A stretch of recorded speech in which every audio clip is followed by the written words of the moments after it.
కేవలం ఇంటర్ అర్హతతో ఆధార్ సెంటర్‌లో ఉద్యోగాల నోటిఫికేషన్ అయితే విడుదలైందండి. సో, ఈ ఆధార్ సెంటర్‌లో మనకి ఆధార్ సూపర్వైజర్ అలాగే ఆపరేటర్‌గా మనకి నోటిఫికేషన్ అయితే వచ్చిందనమాట. అసలెలా అప్లై చేసుకోవాలి? ఎవరెవరు అప్లై చేసుకోవాలి? Age limit, selection process, application process ప్రతి ఒక్కటి క్లియర్‌గా ఈరోజు మన వీడియోలో అయితే చూసేద్దాం. స్కిప్ చేయకుండా వీడియో ఫుల్‌గా చూస్తే డీటెయిల్స్ అన్నీ కూడా క్లారిటీగా అర్థమవుతుంది. అండ్ మర్చిపోకుండా ఒక చిన్న లైక్ చేయండి. మీరిచ్చే ఒక చిన్న లైక్ వల్ల ఇన్ఫర్మేషన్ ఇంకొంతమందికి హెల్ప్ అవుతుంది. అలాగే నాకు కూడా కొంచెం సపోర్ట్‌గా ఉంటుంది. అండ్ కొత్తగా ఛానల్ చూస్తున్నట్లయితే సబ్స్క్రైబ్ చేసుకోండి. ఇలాంటి మంచి మంచి ఇన్ఫర్మేషన్స్ అన్నీ కూడా మీతో షేర్ చేస్తూ ఉంటాను. ఇంకా లేట్ చేయకుండా ఆధార్ సెంటర్ నుంచి వచ్చిన నోటిఫికేషన్ యొక్క ఫుల్ డీటెయిల్స్ అయితే చూసేద్దాం. భారతదేశం డిజిటల్ ఇండియా డిజిటల్ ఇండియా దిశగా వేగంగా అడుగులు వేస్తుంది. ఇందులో భాగంగా CSE e governance service India limited తాజాగా ఆధార్ సూపర్వైజర్ మరియు ఆపరేటర్ పోస్టులుగా మనకి ఆధార్ రిక్వైర్మెంట్ 2026 నోటిఫికేషన్ అయితే విడుదల చేసిందండి. సో ఇందులో మొత్తం ఖాళీలు వచ్చేసరికి 252 ఖాళీలు అయితే ఉన్నాయన్నమాట. జిల్లా స్థాయి ఆధార్ సేవ కేంద్రంలో అంటే ఆధార్ సేవ కేంద్రాస్ భర్తీ చేయనున్నారు. మీ సొంత జిల్లాలోనే ప్రభుత్వ ప్రాజెక్టులో పనిచేయాలనుకునే వారికి ఇదొక మంచి అవకాశమని అనుకోవచ్చు. ఈ సిఎస్సి ఆధార్ జాబ్స్ 2026 ద్వారా ఎంపికైన అభ్యర్థులు ఆధార్ ఎన్రోల్మెంట్ మరియు బయోమెట్రిక్ అప్డేట్ సేవలను పౌరులకు అందించాల్సి ఉంటుందన్నమాట. సో ఆసక్తి గల అభ్యర్థులు మార్చ్ 10, 2026 లోపు ఆన్లైన్ ద్వారా దరఖాస్తు చేసుకోవాలి. ఎలా అప్లై చేసుకోవాలో కూడా అప్లికేషన్ ప్రాసెస్ కూడా డీటెయిల్స్ అయితే చూద్దాం. సో ముందుగా ఈ పోస్ట్ యొక్క డీటెయిల్స్ అలాగే ఎన్ని వేకెన్సీస్ ఉన్నాయి, ఎక్కడున్నాయి ఇవన్నీ కూడా చూద్దాం. సంస్థ పేరు వచ్చేసరికి CSE e governance service India limited. అందులో పోస్టులు వచ్చేసరికి పోస్ట్ నేమ్స్ చూసుకుంటే సూపర్వైజర్ ఒకటి అండ్ ఆపరేటర్ ఒకటి అనమాట. అండ్ నెక్స్ట్ ఇందులో వేకెన్సీస్ వచ్చేసరికి మొత్తం ఖాళీలు వచ్చేసరికి 252 పోస్టులు అయితే ఖాళీగా ఉన్నాయి అనమాట. సో ఇందులో మనకి 2 పోస్టులు అయితే ఉన్నాయి కదా, అంటే సూపర్వైజర్కి ఒక 100 అలాగే ఆపరేటర్కి ఒక 100 పోస్టులు అయితే ఉంటాయి అనమాట. అండ్ సూపర్వైజర్కి అండ్ ఆపరేటర్కి రెండిట్లకి age limit, selection process, application process రెండు కూడా కొంచెం డిఫరెంట్గా ఉంటాయి. అవి కూడా చూద్దాం. సూపర్వైజర్ పోస్ట్కి ఒక క్వాలిఫికేషన్ ఉంటుంది అండ్ ఆపరేటర్కి ఒక క్వాలిఫికేషన్ ఉంటుంది అనమాట. అవి కూడా చూద్దాం. సో టోటల్ వేకెన్సీస్ వచ్చేసరికి 250 పోస్టులు అయితే ఖాళీగా ఉన్నాయి. నిరుద్యోగులకు ఇది ఒక మంచి అవకాశం అనే చెప్పుకోవచ్చు అండి. చిన్న క్వాలిఫికేషన్తో మంచి జాబ్ అనమాట. అంటే ఇంటరు, డిప్లొమా, ఐటీఐ చేసిన ప్రతి ఒక్కరికి కూడా ఛాన్స్ ఉంటుంది ఇందులో. సో ఈ అప్లికేషన్ ప్రాసెస్ వచ్చేసరికి ఆన్లైన్లోనే అప్లై చేసుకోవాలి. మీరు ఎక్కడికి వెళ్ళి బయటికి వెళ్ళి అప్లై చేసుకోవడం ఏమీ లేదు. జస్ట్ మీరు మొబైల్లోనే అప్లై చేసుకోవచ్చు అనమాట.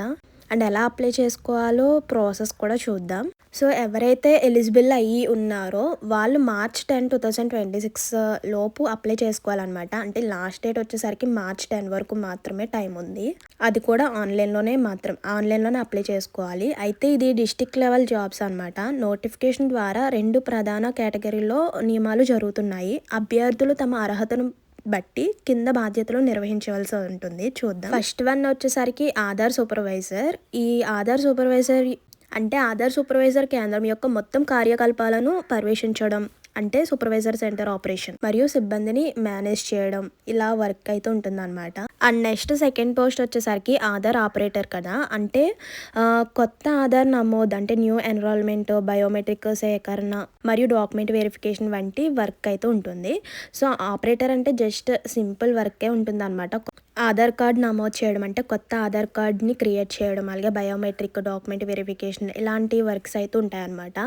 సో అర్హత అండ్ అలాగే ఏజ్ లిమిట్ రెండు కూడా చూద్దాం. అండ్ నెక్స్ట్ వచ్చేసరికి లోకల్ లాంగ్వేజ్ కూడా వచ్చి ఉండాలి. అయితే ఇప్పుడు ఈ 2 పోస్టులకి ఎడ్యుకేషన్ క్వాలిఫికేషన్ చూద్దామండి. ఫస్ట్ వన్ వచ్చేసరికి సూపర్వైజర్ పోస్ట్కి education qualification and age limit చూస్తే 12th పాస్ అయి ఉండాలన్నమాట. ఐటీఐ, పాలిటెక్నిక్, డిప్లొమో వీళ్ళు కూడా ఎలిజిబుల్ అనమాట. కనీసం 18 నుంచి ఉండాలి. సో మనకి గరిష్ట వయసు అయితే ఇవ్వలేదన్నమాట. సో స్టార్టింగ్ 18 నుంచి ఉన్న ప్రతి ఒక్కరు కూడా అప్లై చేసుకోవచ్చు.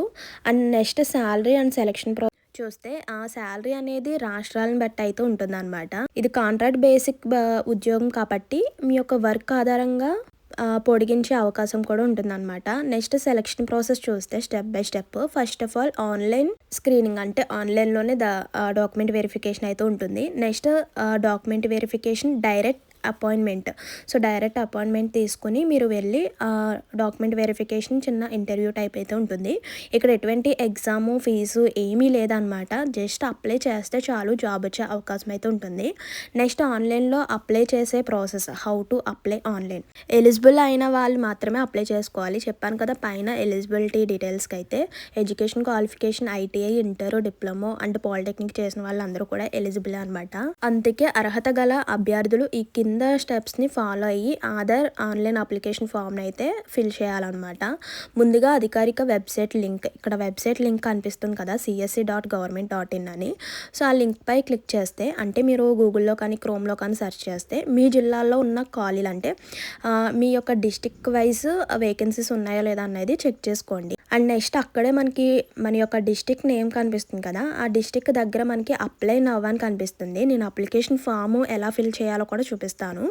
అప్లై నవ్ అని కనిపిస్తుంది, దానిపై క్లిక్ చేయగానే మీ యొక్క డీటెయిల్స్ అనేది ఫిల్అప్ చేయాలి. నేము, మొబైల్ నెంబరు, పాను, ఈమెయిల్ ఐడి. సో నేను అప్లికేషన్ ఫామ్ కూడా చూపిస్తాను, ఎలా ఫిల్ చేయాలి ఏంటి అన్నది కూడా చూపిస్తాను. సో అలా మీ యొక్క పర్సనల్ డీటెయిల్స్ అన్నీ కూడా ఫిల్అప్ చేసిన తర్వాత అక్కడ మీ యొక్క డాక్యుమెంట్స్ అంటే మీ యొక్క క్వాలిఫికేషన్ డాక్యుమెంట్స్ ఉంటాయి కదా, అవన్నీ కూడా అప్లోడ్ చేయాలన్నమాట. అప్లోడ్ చేసి లాస్ట్లో సబ్మిట్ అని క్లిక్ చేయాలి. సో ఇది వచ్చేసరికి తక్కువ విద్యా అర్హత ప్రభుత్వం ప్రాజెక్ట్లో పనిచేయాలనుకునే వారికి ఆధార్ సూపర్వైజర్ జాబ్ 2026 ఒక మంచి అవకాశం అనమాట. సో మార్చ్ 10 లోపల వెంటనే కూడా అప్లై చేసుకోండి, మర్చిపోవద్దు. ఇక్కడ చెప్పాను కదా లింక్ ఓపెన్ చేయగానే మనకి ఇలా ఓపెన్ అవుతుంది అనమాట, కామన్ సర్వీసెస్ సెంటర్ CSC అని. ఇక్కడ నోటిఫికేషన్ యొక్క చెప్పాను కదా డిస్టిక్ వైజ్ అయితే మనకు వస్తాయి అనమాట. ఆంధ్రప్రదేశ్లో ప్రకాశం డిస్టిక్లో వేకెన్సీస్ అయితే ఉన్నాయన్నమాట. నెక్స్ట్ మళ్ళీ ఆంధ్రప్రదేశ్లో గుంటూరు డిస్టిక్, తిరుపతి, విశాఖపట్నం ఇలా మనకి డిస్టిక్ వైజ్ అయితే ఉంటుంది. ఇలా పక్కకి స్క్రోల్ చేస్తే మనకి last date, starting date, apply now అని కనిపిస్తుంది కదా, సో దానిపై క్లిక్ చేయాలన్నమాట. మీరు ఏ డిస్టిక్ అయితే ఆ డిస్టిక్ దగ్గరే అప్లై నవ్ అని క్లిక్ చేయాలి. ఆంధ్రప్రదేశ్ అండ్ తెలంగాణ డిస్టిక్స్ కూడా మనకి వేకెన్సీస్ అయితే ఉన్నాయన్నమాట, Aadhaar supervisor and operator.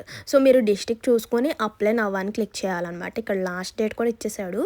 So ఆంధ్రప్రదేశ్లో మనకి డిస్టిక్ వైజ్ చూసుకుంటే ప్రకాశం, గుంటూరు, తిరుపతి, విశాఖపట్నం, ఇంకా మనకి కిందకి స్క్రోల్ చేస్తే చాలా డిస్టిక్స్ అయితే వస్తాయి, చూసారు కదా, అస్సాంలో ఉన్నాయి, బీహార్లో ఉన్నాయి.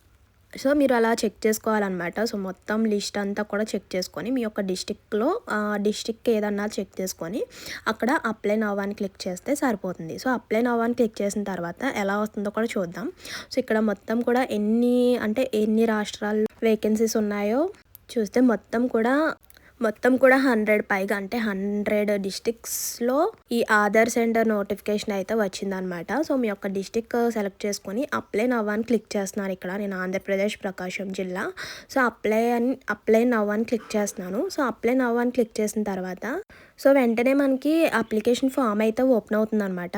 ఇక్కడ చూడండి, అంటే కొంచెం టైం పడుతుంది, వెంటనే కూడా మనకి ఈ అప్లికేషన్ ఫామ్ అయితే ఓపెన్ అవుతుంది. అంటే ఆంధ్రప్రదేశ్లో ఉన్న ఆ ఏరియాస్ కూడా మనకి ఇక్కడ వచ్చేస్తాయి అనమాట.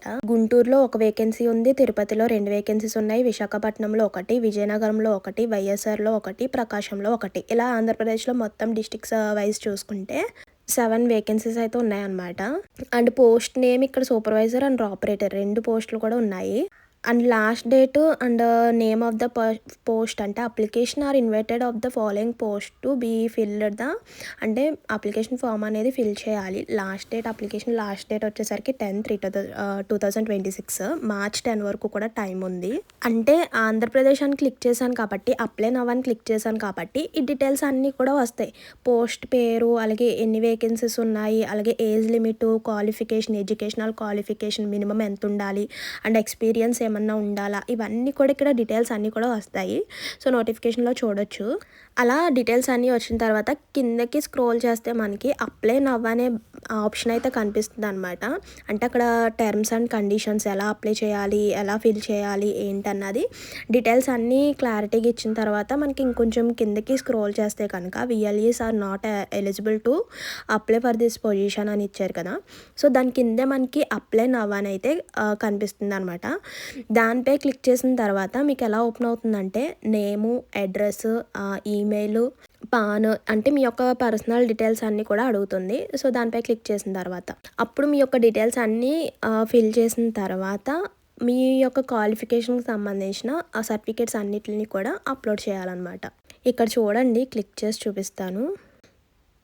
కొంచెం కనిపిస్తుంది కదా బ్లూ కలర్లో అప్లై నవ్వు అని, దానిపై క్లిక్ చేస్తే చూడండి మొబైల్ నెంబరు, ఈమెయిల్, పాను, ఇలా మొత్తం స్టేట్, మీ యొక్క రెజ్యూమ్ ఇవన్నీ కూడా వస్తున్నాయి కదా. సో అవన్నీ కరెక్ట్గా ఫిల్ చేసి సబ్మిట్ అని క్లిక్ చేయడమే. చాలా చాలా సింపుల్. ఎటువంటి ఫీజు లేదు అండ్ ఎటువంటి ఎగ్జామ్ కూడా లేదనమాట. జస్ట్ డాక్యుమెంట్, మీ యొక్క అప్లికేషన్ డాక్యుమెంట్ వెరిఫికేషన్ ద్వారా సెలెక్షన్ అయితే ఉంటుంది. సో ఇలా అయితే ఆధార్ సెంటర్ నుంచి వచ్చిన నోటిఫికేషన్కి ఇలా అప్లై చేసుకోవచ్చు. ఎవరైతే ఎలిజిబుల్ అయి ఉన్నారో సో ప్రతి ఒక్కరు కూడా అప్లై చేసుకోండి. ఇలాంటి ఛాన్స్ వచ్చినప్పుడు అస్సలు మిస్ చేసుకోకూడదు. సో ఇదండి ఈరోజు ఇన్ఫర్మేషన్. ఇందులో ఇంకేమైనా డౌట్స్ ఉన్నా కామెంట్ చేయండి. అండ్ వెళ్ళే ముందు ఒక చిన్న లైక్ చేయండి. మీరు ఇచ్చే ఒక చిన్న లైక్ వల్ల ఇన్ఫర్మేషన్ ఇంకొంతమందికి హెల్ప్ అవుతుంది, అలాగే నాకు కూడా కొంచెం సపోర్ట్గా ఉంటుంది. అండ్ కొత్తగా ఛానల్ చూసినట్లయితే సబ్స్క్రైబ్ చేసుకోండి. ఇలాంటి మంచి మంచి ఇన్ఫర్మేషన్స్, అప్డేట్స్ అన్ని కూడా మీతో షేర్ చేస్తుంటాను. See you to next video. Thank you for watching. Please do like, share and subscribe. Bye by.